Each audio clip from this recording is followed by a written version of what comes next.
gwe ayagala okusala omugejjo oyagala kwejjamu bisavusavu ebikuli mu lubuto ebisavu ebikutudde ku mutima ebisavu ebikutudde mu mabeere ebisavu ebikutudde mu bulago n'ebisavusavu mu feesi oyagala kwejjako bisavusavu ebikuli kabina ebisavusavu ebiyitiridde ebinyamanyama mu mugongo muganda wange eno video yo hallo amanya yenze Shila Adita gwe wobanga oli mupya ku YouTube channel yange muganda wange nkusaba oberenga osubscribinga ekigambo wekiri awo kiri mu red subscribe beranga okikonamu atera omale okwate ne ku kade ako akali waggulu bajja kuba bakuwa notification buli wetutekayo video empya imbeerawo waneeno mu ddoboozi okubeera nga mbakolera research ate ne mala nange ne mbasomesa ebyo bye mbanzize olumu ne mbasomesa out of experience nti ebintu ebimu bye mbasomesa baganda bange imba nabikozesaako era imba mbikozeseza ddala mujje tuyige tukozese ebimera tukozese ebintu bya bulijjo ebintu ebitalina effect ku bulamu bwaffe okulaba nti nno tutereeza obulamu bwaffe you can look good I mean osobola okulabika obulungi nobeera n'ebbeere erisituse ku kifuba ng'eryange nga toleeze nobeera n'ebbina eriri well shaped nga togenze mu gym nobeera ne hips enene obulungi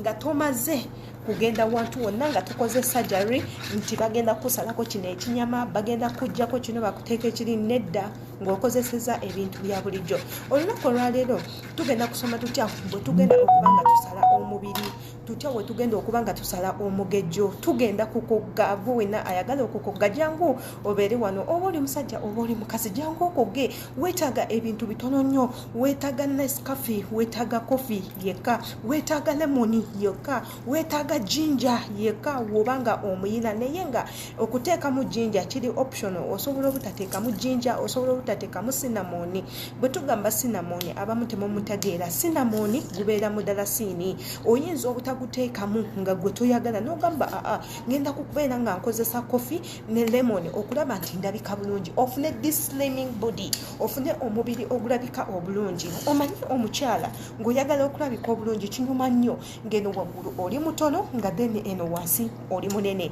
kakati nze nga Shila Adita omuntu ayinza okugamba negwe ng'oli munene nze Shila Adita ndi munene mbalansinga kambalageko ku lubuto lwange lunene naye ate era si nnyo nze lwero olubuto lwange ekiŋŋaana okulaba nti nno nze neekoza lwa nsonga nti nno eno gye ndi muganda wange ndi bulaaya nga mukimanyi nti ebintu by'ekiyumba bw'ogamba okusala weight muganda wange gye bujjayo maaso oyinza okukola ki oyinza obulamu obutagendera bulungi njagala nnyo nensala weight nga ndi free nnyo ate era nga siri munene nnyo ekiri awo nze olubuto lwange nga njagadde okulusala only 3 weeks zibeera zimala era ndowooza olaba si lunene nnyo sirina nnyo bibiri neemala kwegamba ne mulimu abantu abalina ebinyama ebingi omubiri gwonna beba abantu betugenda okuba nga twogerako kyolina okukola muganda wange ogenda gezaako kineno kyengenda okugamba kuba nakikozesaako ogenda kukwata Nescafe wo bulungi nnyo omuteeke mu glaasi yo ennungi oteekemu amazzi agookya muganda wange ate obeere nga okamuliramu enniimu eyo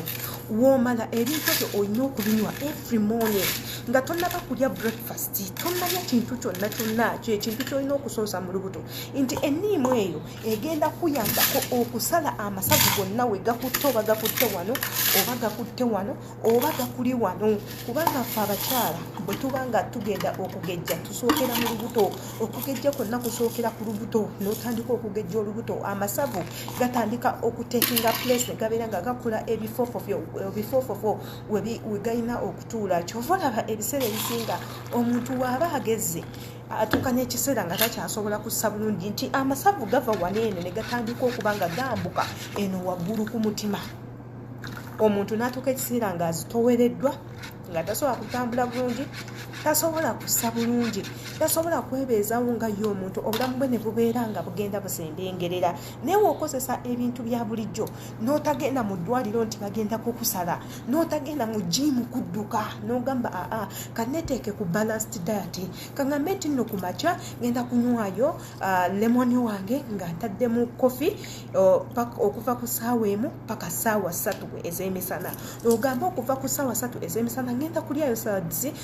oba ngenda kunywayo ekikopo ky'obuugi ndyeyo n'eryenvu. Yeyo no balanced diet gye twogerako. Ne bw'oba tokyagala nga toyagala kwerumya nnyo muganda wange, osobola okuba nga okozesa Nescafe agenda kuba nga akuyambako nga woolaba mu kavidiyo kange kaneeno wendi mu bitabula, naye woolina obitabula muganda wange obeere nga obikozesa. Bineeno bigezeeko mu mwezi gumu ojja kujja obeere nga onjulira. Mbaagala nnyo.